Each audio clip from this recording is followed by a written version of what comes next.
I'm going to create another video today, which is a reaction of a few comments that I saw on the previous video on Node.js. If you have not watched that video, go ahead and watch that first. Or maybe after this video, you will understand a few more things that I'm talking about in that one. But I want to address a few things. So I'm going to highlight these three comments specifically, but this goes ahead to a lot of other comments and variations in that video. I don't know how long you have guys been following me or what do you know about me and my journey. For example, this guy is explaining Node.js to me. I'm not saying that he's not a senior developer or whatever, but he's considering that I was born yesterday and I picked Node.js yesterday. So in this video, I want to give you an actual reality of what happened with the bug that I was actually mentioning about, what went wrong, and how Node cannot possibly fix that. And the video was about limitations in Node.js. See, one very important thing that you have to remember, what you have to realize is a lot of people are in love with their tech stack and they will do random things to defend it. Yes, I am also a JavaScript developer. I have written more JavaScript than probably any of you have written in your lifetimes, right? And I'm not talking about the AI slop. I have done way too much work over the last few years in JavaScript, in Node.js. My whole company, the whole stack is written in JavaScript. Things you wouldn't possibly imagine, like a DNS server, we have it written in JavaScript. So when I tell you about these issues, these are not just clickbaity titles. Every Node.js when writing or using libraries should understand this and use libraries appropriately. This is such a bullshit take.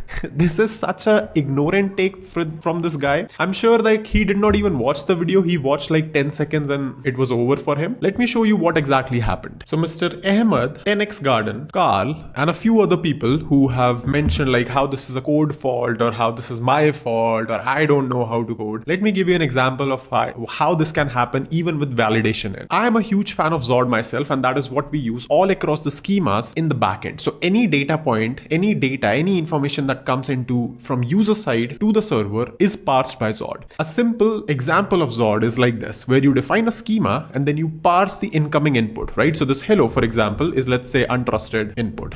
Right? So in this case, what I'm saying is that the untrusted input is hello, and the schema is that it should be a string with a minimum and a maximum length of minimum of 1, maximum of 10. Now, if I run this, you will see that I get all okay because schema.parse only throws error if it fails to validate, right? So for example, let's say if I give it a number instead of, a string, you will see that we get an error where we have an error of Zod invalid type expected string received number. Now, this is the exact setup. This is the exact thing that we are even currently using in our production backend, which gets about 1000 requests per second at any given time, right? 1000 to 2000 requests per second. So first of all, I want to show you what was the actual issue with our backend. So what we had, the schema was actually a password schema, right? So we'll have like a minimum length of 3, maximum of, let's say, I don't know what it was, like 20 or 30, something on those lines. And then we had a refine function. Now the refine function, as you see inside Zod, lets you provide custom validation logic via refinements. And there's an example that, refine gives you. And they mention refine function should not throw, instead they should just return a falsy value, and a little bit of more information over here. Now, what is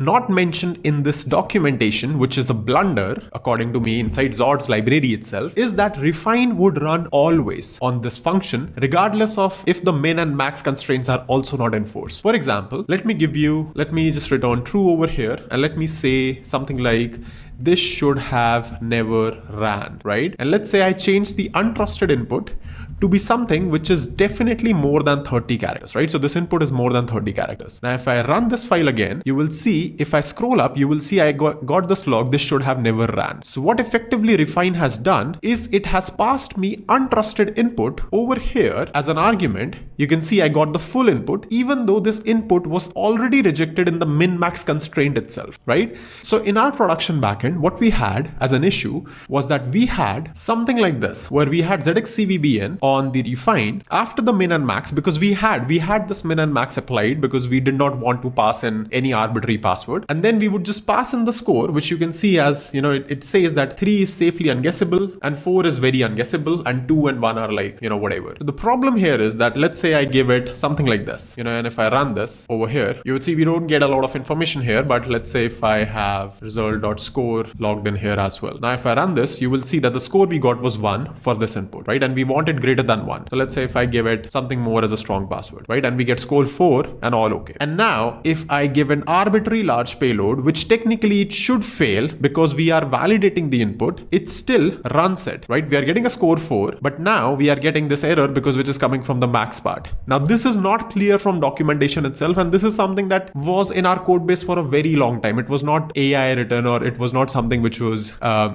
would say it was not vibe coded. It was like an old part of the code base itself, which was password specific, right? In one place. Now what can happen technically, what was happening is that somebody figured it out and they were passing an arbitrary large input, because remember that min and max are actually not enforced over here. And if I run this, do you see this gap? Do you see this block that's going on? That's basically this library over here blocking the CPU. That means when the CPU is blocked itself over here, nothing can run. No incoming request can be processed. Nothing can happen until and unless it has completed this block, right?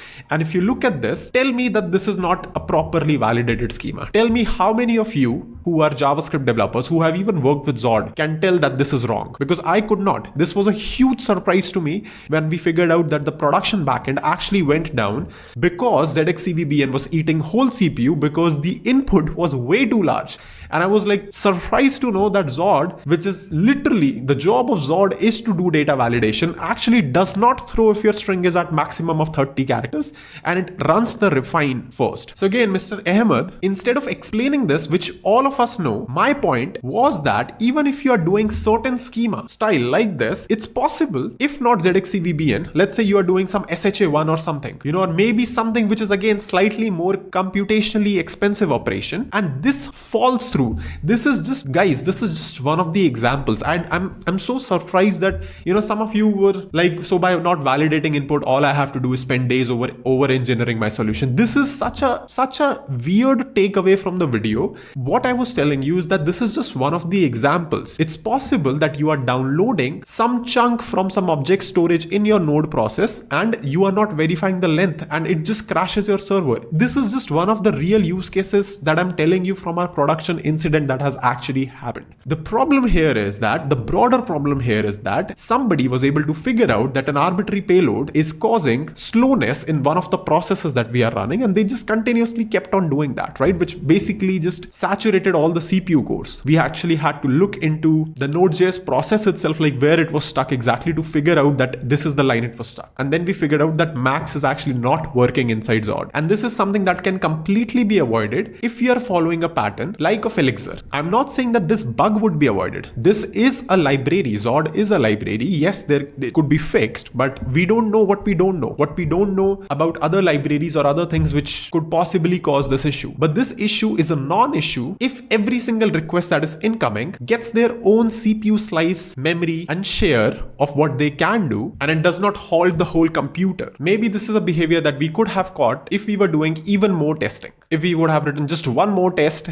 which would have caught this behavior from Zod. But like I mentioned, this was a pretty old piece of code in our production servers. And at that time, I also did not know about today's sponsor of the video, which is TestSprite. TestSprite is also running a hackathon, which starts in just a couple of days, which has $3,000 of prizes for you. So do check them out if you're interested. And you can follow their instructions over here to join this hackathon. You have to build a project, you have to test it with TestSprite MCP, you push it to GitHub, and you submit on their Discord. The hackathon is starting at 9 March and it will be until 15th March. So you don't have a lot of time. The link is in the description to check out this hackathon and to check out TestSprite generally as a product, which allows you to do testing in your code base, even for edge cases in natural language, so that you can avoid as many edge cases in production as possible. So do check out TestSprite hackathon. The link is in the description. And now back to the video. See, the next set of comments that I'll get now is that, hey Mehul, this is not a Node.js issue. We know it's a single threaded runtime which can block event loop on CPU extensive tasks, and you should not be doing these things, or you should be aware of. I know, guys, I know, but do you know that every task is CPU intensive? Do you know when you are actually doing a console.log one, that is also requiring CPU, right? It's just that this task itself is so fast that you don't get to see this blocking CPU for so long that your Node.js server itself gets stuck. However, there are a lot of functions in your code base. Just open your code base and try to see the amount of functions in which you are passing arbitrary data. And if anywhere you are generating arbitrary data, I'm not even talking about user data, just arbitrary data is also fine, right? Maybe your inner system process is generating something which is stored on object storage, maybe like a PDF that you are parsing, maybe an image file that you are downloading from internet. It could could be arbitrary data, and if you're passing it across in different functions, it's possible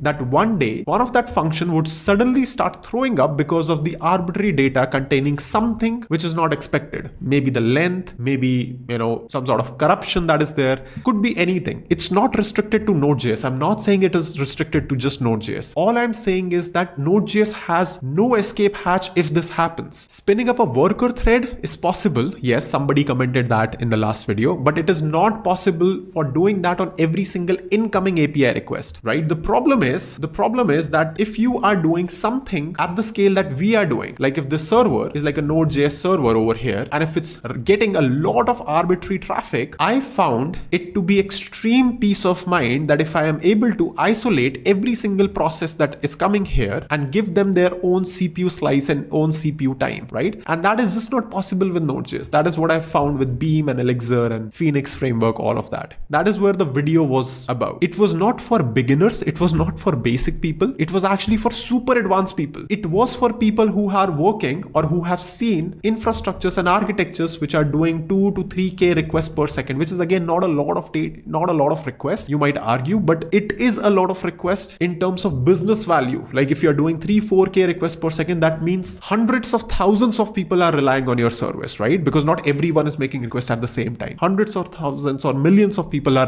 relying on your services or using that, which is the case with us. Somebody mentions not only Elixir, other programming languages also have it. Golang's Go routines and Java's virtual threads. So I'm not arguing that other languages don't have it and Elixir has it. Again, like I'm not picking favorites. Guys, I have worked with Node.js for the last 5, 6, 7, 8 years. Before that, I was working with PHP. Before that, I also used VB.NET. I have done a lot of work. I will probably create a video where I will talk about this because I feel a lot of you actually consider me as a total noob who's just creating videos on internet for the first time. I agree. Golang also has that. You can go ahead and use that. And Java virtual threads is also there. You can also use that. Elixir's approach and Beam approach is something that I found was fascinating because it has existed for a very long time. He's only making video to gain newbies, I guess. I mean, guys, come on. This video was actually not for newbies. You can't even understand what I have said until and unless you are running or somebody is dedicated enough to hack your application or, to bring it down in specific way, DDoS it in a specific way. We are doing everything that possibly a good practice looks like. A schema, parsing all the input. I have created a backend video where I show you exactly how our API looks like. This is clearly a framework fault, a Zod fault. Yes, again, it's not a Node.js fault, but this can happen in any runtime. This can happen with any language, and other languages like Elixir, like Java, like Golang. I don't know why you guys are mad that I just mentioned Elixir, but other languages do provide the option, or the runtimes provide you the option to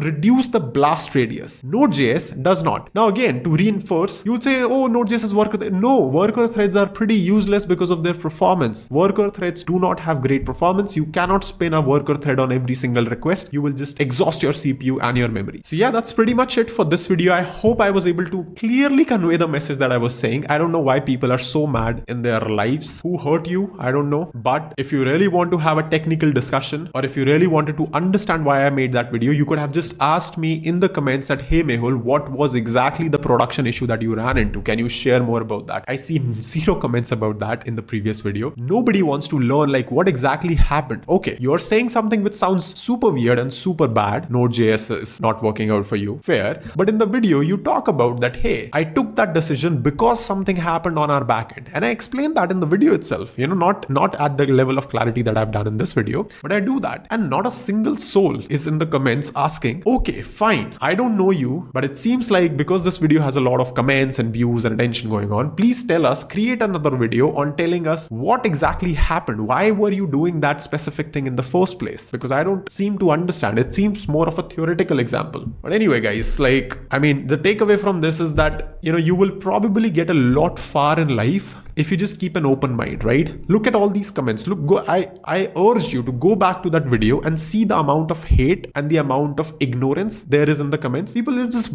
blatantly calling me out, that he's doing this for clickbait and he's doing this for subscribers. Yes, I'm doing that for subscribers and I'm doing that for views. So what? You can also do that. You can also find some interesting insights that you have gained over the last 10 years working on some stack and create a video about that. And if I don't like that, I would probably ask you. I would probably be more curious to learn from your experience. And that is what the difference generally is between people who are super stuck on their views, opinions, and they don't grow in life versus somebody who keeps an open mind, who figures out that they can learn from everyone. You can learn from the worst kind of people also. People who you really don't like also every once in a while will actually say something good. And if you're of a mindset who can just separate out parts that you don't like from a person, like for example me, if you don't like me, from the parts that I'm actually saying are valuable, that is actually a great way to move forward and move fast in life. Don't blindly follow anyone, not even me, but also don't just blindly be restricted with your beliefs and views and stuff that is defining your worldview, right? Just keep growing. So yeah, that's pretty much it for this video. Make sure you leave a like or dislike if you do not like this again. But yeah, that's all for this one, and I'll see you in the next video very soon.